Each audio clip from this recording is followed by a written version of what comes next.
everyone, and a huge thank you for joining us today for our discussion on tactics for developing junior engineers. My name is Crystal Smith-Moore, and I'll be your facilitator today.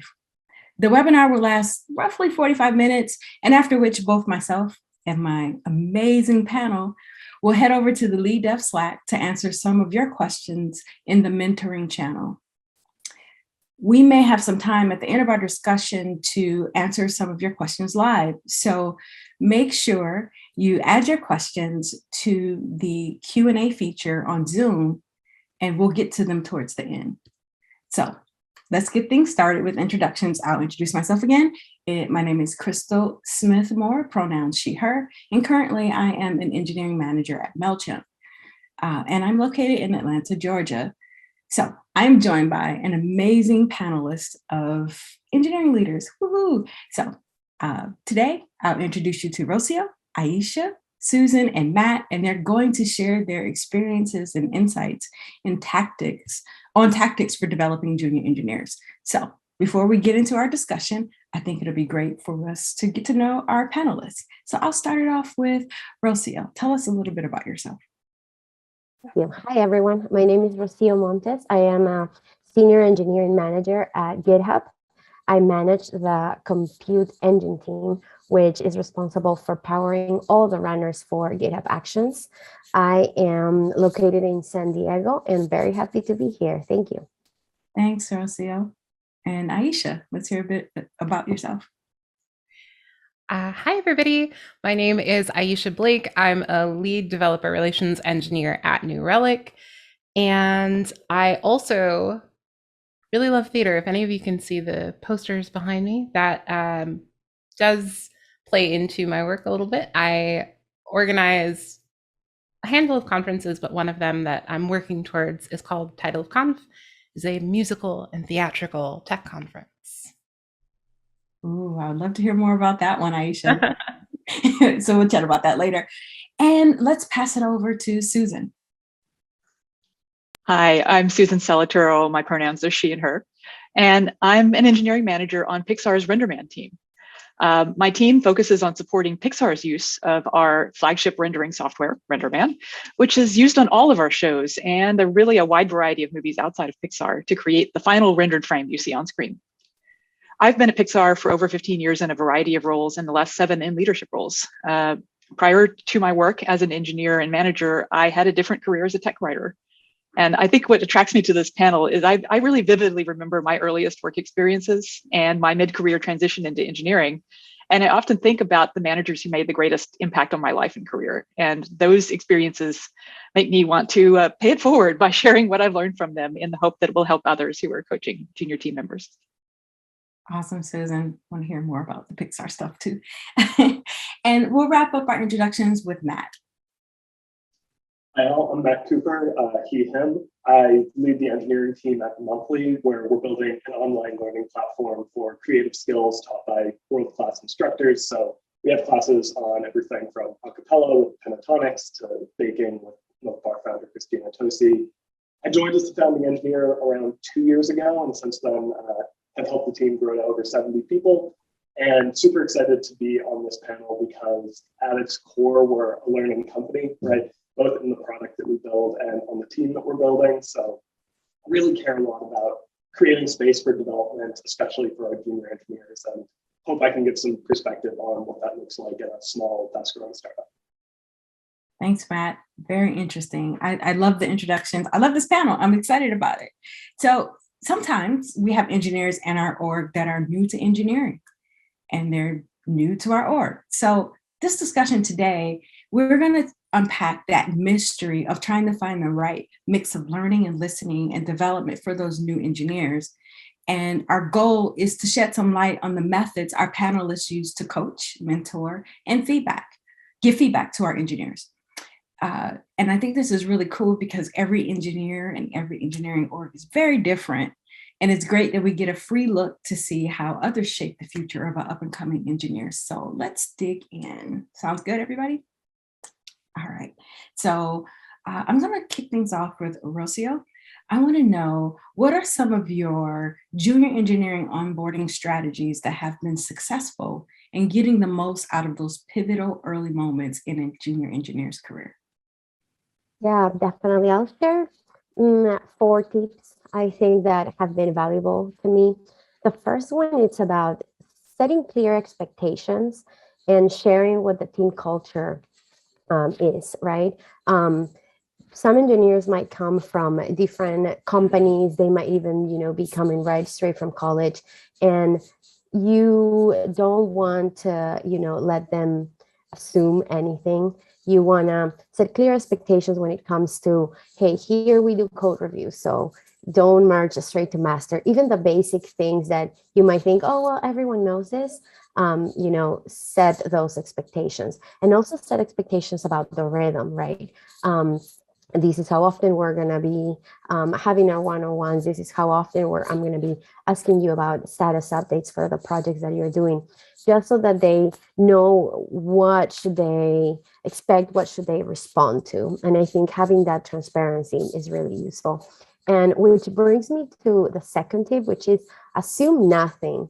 But really, like I said, these engineers might be coming straight from college, from different types of companies like startups or corporate, companies, and their styles of work can be completely different. So if you think like, hey, a very standard practice in the industry is to have code reviews, don't assume that they know it, right?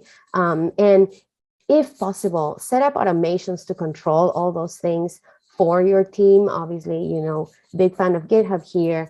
GitHub gives you a lot of things to control the way code gets pushed, but in general, the big tip is to assume nothing and set the transparency of how your team works. Then the third item would be to give them a first task that can be released to prod in a week. We used to have that goal add into it, and it worked really well because it brings satisfaction and it's a good kickstart for their time on the team. So in order to do that, you need to prepare and find a task that is clear and concise and small enough that, can be released to prod in 1 week, and set them up with a good mentor that can help these engineers along the way. So, just try and find something to deliver to prod in a week, and then learn about their learning style. Try to understand how they learn, how they want to be taught. Some engineers have different ways. Some people like to read, some people like to practice, watch videos, get training through a class. And that's really important to learn from the beginning, just so you know how to really provide that mentorship for them to grow. So 4 things: set clear expectations, assume nothing, a week to production for their first task, and learn about their learning style. Awesome. I love that. That was actually very insightful. And some of those things we're going to cover in our conversation today. So thank you, Rocio, for sharing that. So Aisha, I want to point this question to you. We talked about some of the methods that Rocio uses to get an engineer up and going. But once they're up and going, can you share with us how you find ways to remove barriers to make junior engineers feel like their contributions to the team and the code base is meaningful? Yeah, absolutely. And I think that third tip is really key in carrying that forward through an engineer's time at the company. From the beginning, I love the idea of getting someone to their first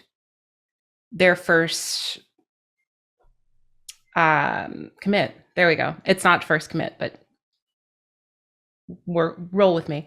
In that first week, but carrying that forward and really allowing your junior engineers to feel that sense of ownership early on and consistently. I have absolutely seen folks kind of start off on that high of like, oh, I've been able to contribute something.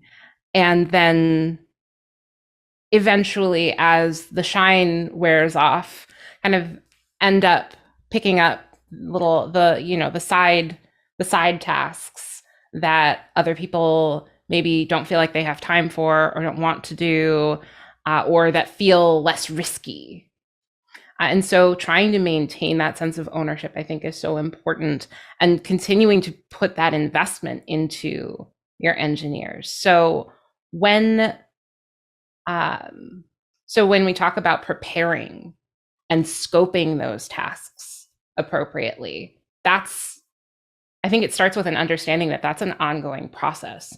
You're going to, not just do that for, their first couple of commits, their first couple of weeks, but for months, even, really to get them to a point where they're able to start scoping those things out on their own, where they're able to start to evaluate the level of effort involved in these different tasks, where they're more familiar with more parts of your code base.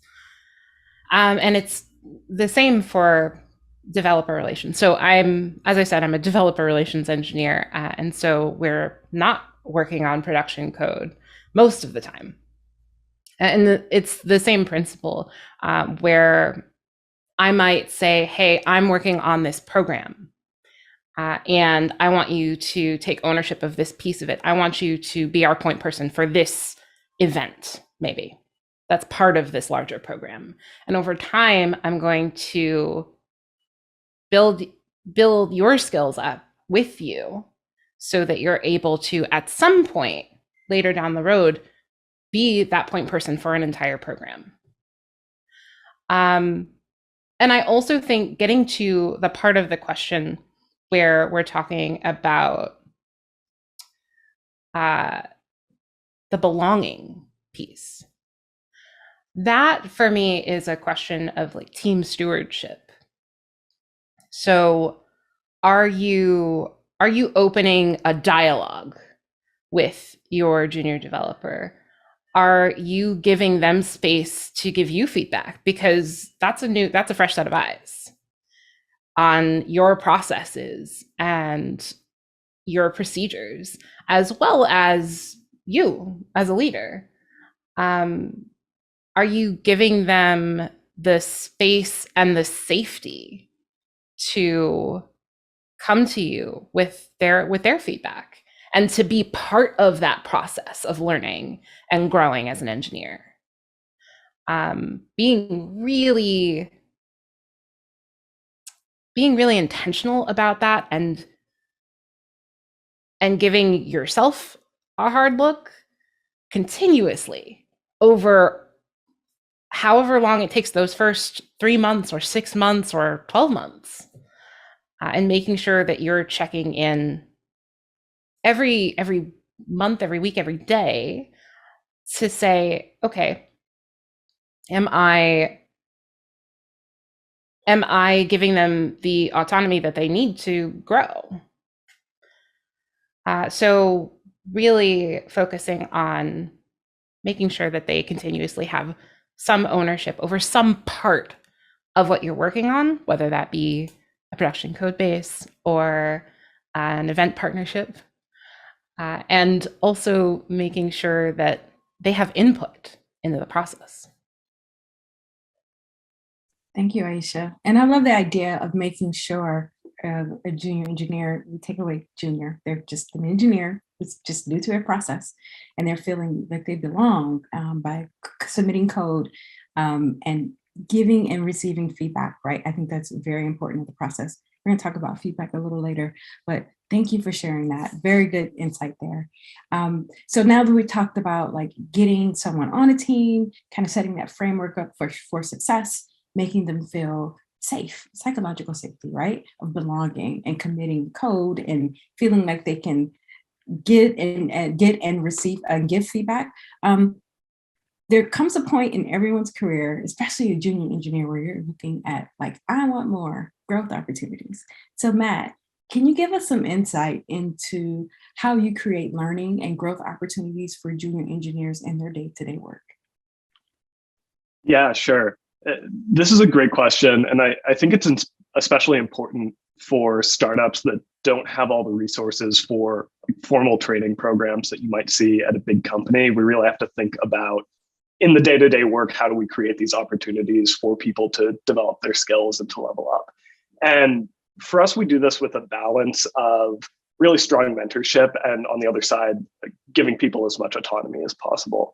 So on the mentorship side, whenever a junior engineer joins the team, we set them up with a more senior engineer as a long-term mentor who can just be a constant point of contact as they get settled on the team, any questions they have, but really for as long as they're on the team, be a resource for them to teach them new things, be a person that they can ask questions, be a person that they can just feel comfortable going to. And on most projects, we pair junior engineers with more senior engineers, and that helps junior engineers just in the course of the work, see how senior engineers are doing it. And we do a lot of pair programming, so you can see kind of firsthand how more senior engineers are approaching the tasks. And on the other side, it also gives more senior engineers that opportunity to develop their leadership and mentorship skills. So it's really kind of win on both sides. And on the autonomy side, one thing that I believe really strongly and that we've seen play out over and over on our team is that if you give people the right setting and the right heading, even relatively junior devs can accomplish pretty amazing things. So we really like to get people into the thick of it as soon as possible. And one way we do that is by involving people in code review as early as possible. So getting and giving code review is one of the best mechanisms that we have for teaching general engineering skills, as well as kind of specifics to how we do things at Monthly. And also giving junior devs opportunities to lead projects that they care about, right? Always with the right resources and support. But if a junior dev cares about one area in particular, for example, one of our new grad engineers who joined this past summer, Shira, is really passionate about web accessibility. So when she joined, we gave her a month and a half project to increase the accessibility of our site, and she absolutely crushed it. And to Aisha's point, this really helps junior devs with that belonging sense that it proves to them that they have a lot of valuable knowledge that they can bring to the team, and it gives them ownership over the product that we're working on. So giving as much autonomy as possible with the support structures in place of mentorship and good management and resources can be a really powerful tool to help people develop their skills and get that technical independence. Thanks, Matt. I like just, hey, here's a project and you're excited about it. Please have at it. Like, I love that. And give them those guardrails, but they understand like it's going to bring value to the company. It's also going to bring value to their engineering skills in the team. So really good points there. So I wanted to pivot over to feedback. We talked about it in an earlier question, and I think feedback is important at any level in engineering, but you got to start somewhere, right? So how do you measure how well you're doing as a junior engineer? Susan, I want to chat with you about this. What are some of the methods you've used successfully to give feedback for junior engineers? And then how have you used that feedback to help coach or mentor a junior engineer to level up? That's a great question, Crystal. And it's one of the most valuable things you can do, and one of the hardest things to do is give good constructive feedback to your team members. And doing so, in my opinion, really involves successfully building trust.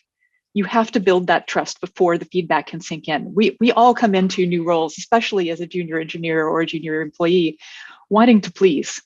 And when we get negative feedback, it's really easy to tell ourselves, oh, I failed, or worse, that manager has it out for me, or is unreasonable or impossible to please. And so by building trust, you set the framework for being able to give feedback successfully. And building trust for me involves a few things. Getting to know your team member from day one, having lunch with them, in the times when we can do lunch in person, being honestly curious about how they're doing when you have your one-on-ones without encroaching on their privacy limits. Making expectations clear up front. You don't want things to be a surprise if they have to, you have to deliver that information to the employee. And being honest with them, but kind. I think there's a great TED talk out there called Radical Candor. And radical candor is basically just a framework for understanding how we can be honest and forthright with people, particularly in giving feedback, but that has to be tuned to the individual as well. And that's where getting to know the team member is so important. Another area where I think it's really important in building trust is living up to your promises as a manager. When you're working with somebody who is struggling or having trouble, if you offer help, say in finding a mentor to help work on a problem area or finding a class they can take, and you don't follow through, that erodes trust. And so I take it very seriously to create task lists for myself when we come out of a one-on-one or a discussion to follow through on those things, because if I can follow through, then that gives them more trust on me, more trust in me to be honest with them and be clear with them. And then finally, and I think someone already alluded to this, set an example. Make it clear that I want feedback too. I try to do this regularly in my one-on-ones, and I may not always be completely consistent about it, but feedback is a two-way street. I need to get feedback and I need to act on it. And by setting that example, I set the example that the employee needs to hear that feedback and act on it as well. Negative feedback in particular is really hard to give. And I think there are a few things that help me make it clear what to do and have it really sink in. And I found feedback really works best when it's specific. It describes a specific action that happened. It's something they can act on. Like, it's not just a criticism of their personality or something like that. It's something they can actually change. It's timely. Don't wait for the annual review to give people feedback. Do it as soon as possible after whatever the incident or action was. And make it really clear what the impact of the thing you were giving negative feedback about was. Don't be vague about it. Don't kind of dance around the subject. Just be clear what the impact it had on another person or on the team was. And I think just while we're on that subject, the subject of feedback, I don't want to neglect the value of positive feedback. Positive feedback is an incredibly important motivating force for a junior employee. I know it was when I was a junior employee. And the same rules I mentioned above just really apply to positive feedback as well. Be specific, be timely. Don't wait, a month to tell people how proud of them you were for that presentation they gave in the team meeting. It can help an employee really advance in their career if you also talk with them about their career or professional goals. And if you agree on their goals, you can sometimes offer advice or feedback that helps them reach those goals. For instance, if they want to be more visible at your company or in the industry, they may want to take speaking or training opportunities. And so if you can have the opportunity to give them feedback on a PowerPoint or on a demo they did in front of the team, that's an opportunity to coach them on skills that they're going to need in their future career. So that's why those are some of the reasons I think feedback is an incredible, valuable tool for growing engineers.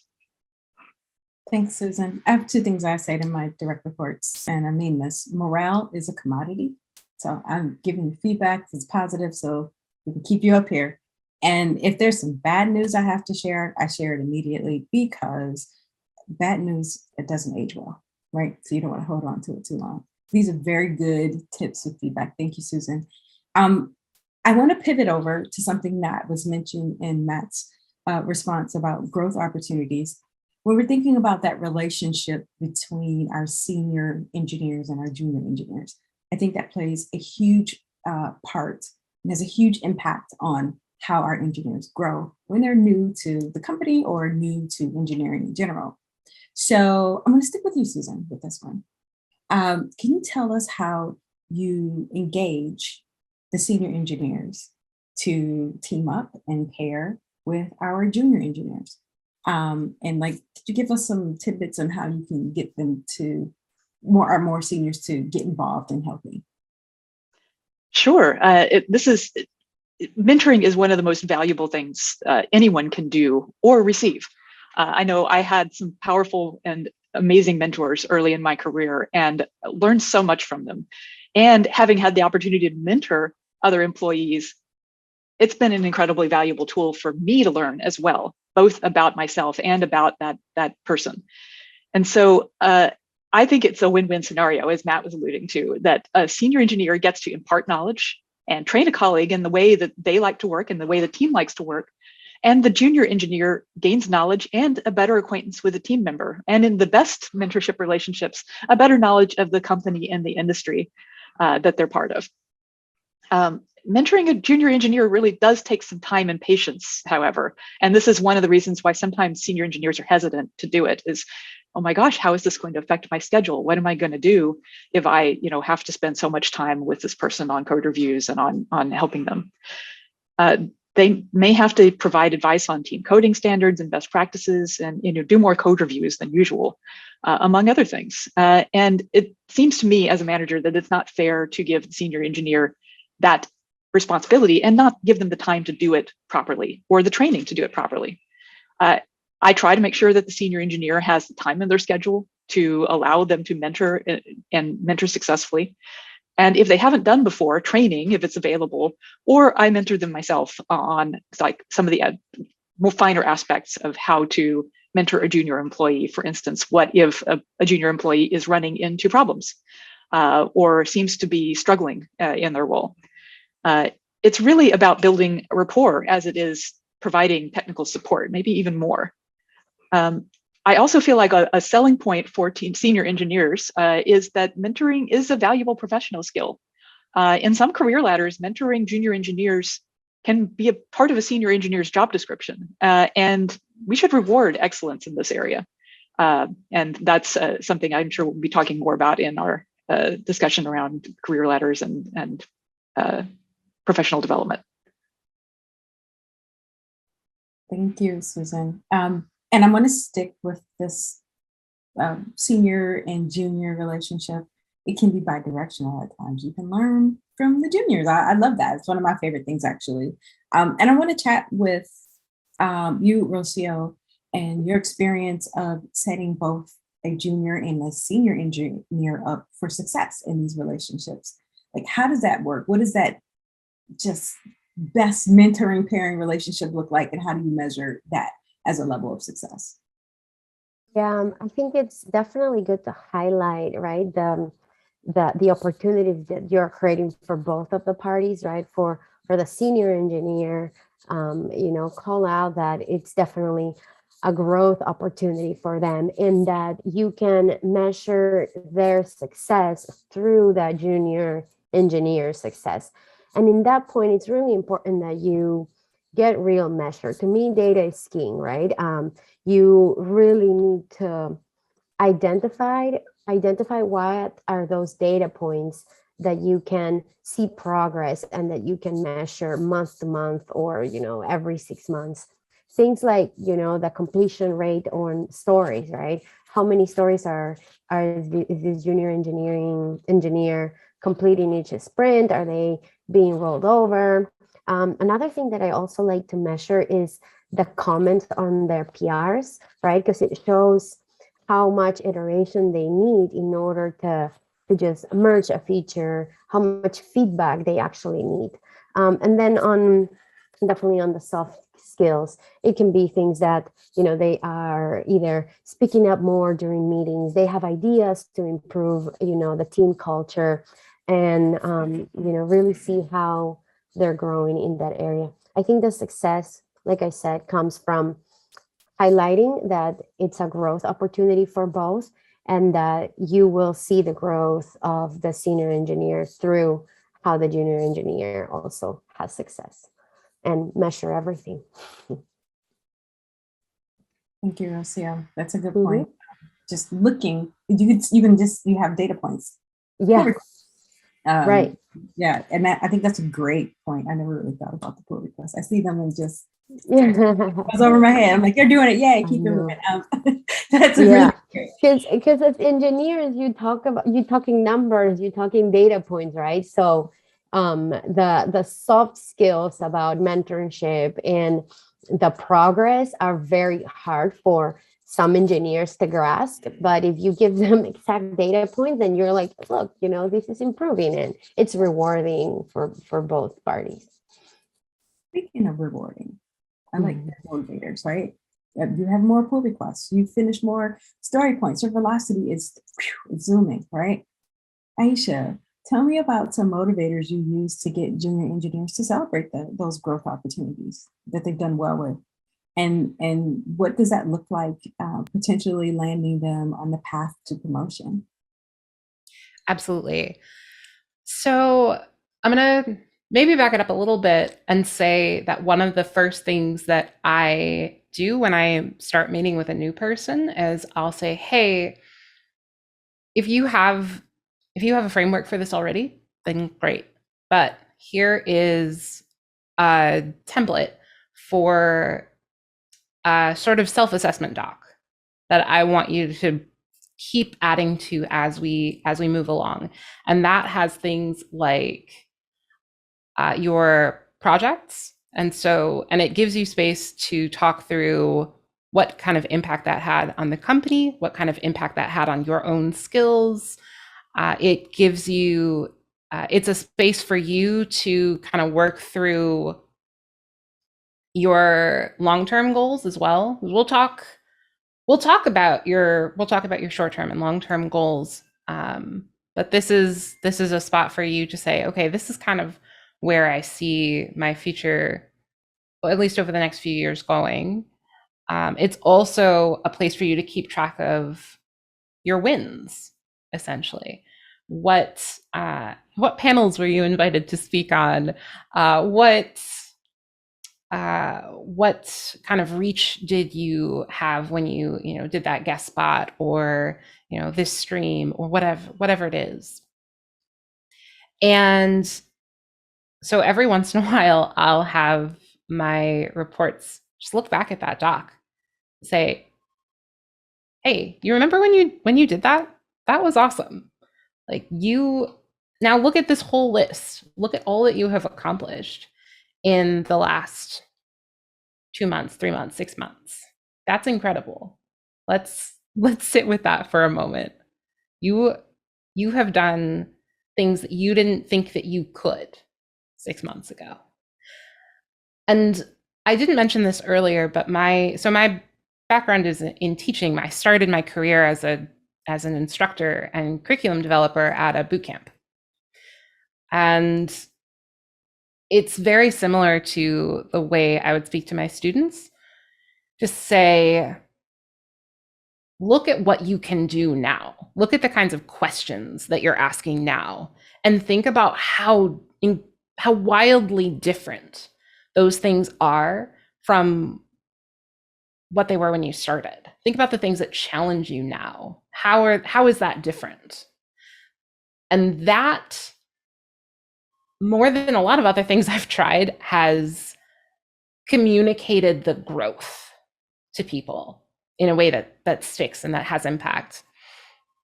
As far as celebrating, we've done a number of things, but because of the focus that I put on building trust, the biggest thing has just been verbal encouragement to say, look, very specifically, this thing that you did was incredible. I'm so proud of you. Like, you are crushing it for these reasons. And the for these reasons is very important. You can't just say you're crushing it, because over time that starts to feel hollow. To, I think, Susan's point earlier, you have to be really specific about your positive feedback as well, because that gives somebody something that they can repeat. As far as motivators go, that's honestly been the biggest thing for me, is to say, like, you did this. And then what I tend to do is group larger things. So, maybe we'll do a party, literally. I'll run a board game night, virtual now, but I'll run a board game night, or a pizza party, or I've gone go-karting with teams. Like, the range is pretty wide. The thing that is a little more manageable and more consistent is we'll do shout outs in our retros. So we'll kind of go through all of the discussion that we need to go through. And then it's very specific shout outs, like so-and-so went above and beyond when they did this thing. This is the impact that it had on me and my work. And that's been really helpful as well. Those are great tidbits. And the feedback, immediate feedback, the shout outs, that confidence, it's a confidence builder, and it motivates anyone at any level to keep going. Because sometimes you never know just how much that feedback can mean for someone. I think we are getting close to our last question, and we have quite a bit of questions that we haven't answered in our Q&A. So we're going to see if we can stick some in. And we've talked about engineering leaders helping our junior engineers and the tactics that we use on a team level. But how can we help the organization, the whole engineering organization, grow junior engineers? One last question, and I'm going to point this toward you, Matt. You're in a startup and you probably can have a little more influence on some of these things. I want to know what kind of impact have you had in shaping a career ladder to be inclusive of junior engineers? Absolutely. Yeah, so we have a fairly standard career ladder that lines up pretty closely with companies like LinkedIn. We like to borrow good ideas from anywhere we can. But in really simplified terms, the first few levels that we have are like L1 is junior engineer. So someone with strong technical foundations, but may or may not have worked with the technologies that we work with, may or may not have had a lot of experience in a professional development environment, still has really strong product sense, and can tackle kind of small to mid-sized projects, but probably needs some mentorship to help them along the way. And then that next stage, L2, is someone who we're confident can take on a medium-sized project with some ambiguity and execute on it independently. So a couple of the important things there are, one, we're kind of technology agnostic. We care about that strong technical foundation, but we don't care if you have experience in React. We don't care if you've coded in Python. We trust that you can learn those things along the way. And two is, the main thing separating L1 from L2 is really that technical independence. So there's a really clear list of skills, like getting fluent in the languages and frameworks that we use, getting fluent in implementing designs and product specs, basic project management. There's a really clear path from getting from L1 to L2 that junior engineers can look at and say, okay, this is achievable, right? And because we're a small team, one of the things that's really critical for us is like, what do we look for when we're hiring for junior engineers? So one of the things that we say a lot on the team is a little bit of slope makes up for a lot of y-intercept. So we want that strong technical foundation, but especially for junior engineers, we're really indexing much more heavily on slope or their ability to learn quickly than we are for y-intercept or their current experience level. So we look for people who have the demonstrated ability to learn new things. Maybe they've done a lot of hackathons or side projects or totally unrelated hobbies. We have people on the team, one engineer who's like a world champion trick unicyclist, right? So totally unrelated to engineering, but evidence that they can go out in this unstructured environment and learn and get good at things, right? And when you have engineers who are hungry to learn and can take that initiative, it really becomes less about, oh, how do we level up our junior engineers, and more about, wow, how can we keep creating these opportunities to feed these people who just want to learn so badly, right? And that's, in my experience, much more fun and much more easy, especially in a startup environment. And luckily, the junior engineers we have on the team are like the epitome of that mindset. I'm pretty sure somewhere in this wonderful world, there's an intersection of engineering and unicycling. So someone find it. I love it. So I think we have time for one of our questions, if we can answer live.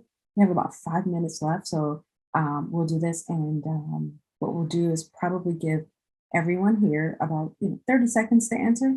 We'll do that. Okay. So first question on our Q&A, how do you train mentors not to take over the keyboard, focus on what is important, and be able to explain in a way juniors can understand? I find this is a rare skill to explain concepts in a simple, clear way without expecting implicit knowledge. So let's start off with Rocio. Can you repeat the question, please? Sure. How can you train mentors not to take over the keyboard, focus on what is important, and be able to explain in a way juniors can understand? Yeah, because as engineers, even myself, at first instinct would be to like, okay, here, let me show you how it's done. But I think really the way I like to think about, helping others is through teaching them and always trying to, the saying, like teach them how to fish rather than, just solving it for them. Some tips that I like to use is, when pair programming, definitely call out that you want to see the junior engineer going through the motions of whatever that person is being taught. Additionally, I like to call out that every PR is an opportunity for mentorship. And, whenever an issue comes in, you want to see and talk through what would the junior engineer do, how would they solve it, and even like write it down and document the thought process, and then go point by point, talking about, what could be done differently, what could be done better. And also, when giving feedback and when trying to help someone, it's good to just focus on a very few items, like choose 2 top things that you think need feedback on. And then I think the rest of things will like sort out itself, because if you start by just saying, okay, this is wrong and this is wrong and this other thing is wrong, it can be really discouraging. So really prioritizing the items that you're gonna give feedback and provide feedback on is it's important as well. Thank you, Rocio. I'm going to move to another question, and it is about feedback. Susan, can you answer one? This is a great question. Feedback should be in one-on-one meetings. Should feedback be in one-on-one meetings or every week, or just encouraged to send a message or a quick call? So essentially, how do you handle giving feedback in the cadence that goes along with that? I think I go back to my point about how feedback should be timely. And while one-on-ones are a great opportunity to kind of provide ongoing mentorship and coaching, don't hold your feedback for the one-on-one meeting. Try to give it as soon as possible to when whatever it was, if it was an inciting incident, actually happened. And there is there are better ways to do this than others. And I definitely recommend tailoring your approach to the employee. Some people are more sensitive about receiving feedback than others. To some people, it may be very threatening to just rush into their office and say, "Can we talk?" You want to take a softer approach in many cases and just say, "Hey, let's go for a walk, or let's go grab a cup of coffee and talk about that." Trying to find ways that for your individual employees that work well for their personality type is really key here, because you want that feedback to be non-threatening. You want it to be a coaching experience, not a, "Oh my gosh, my heart is racing" experience.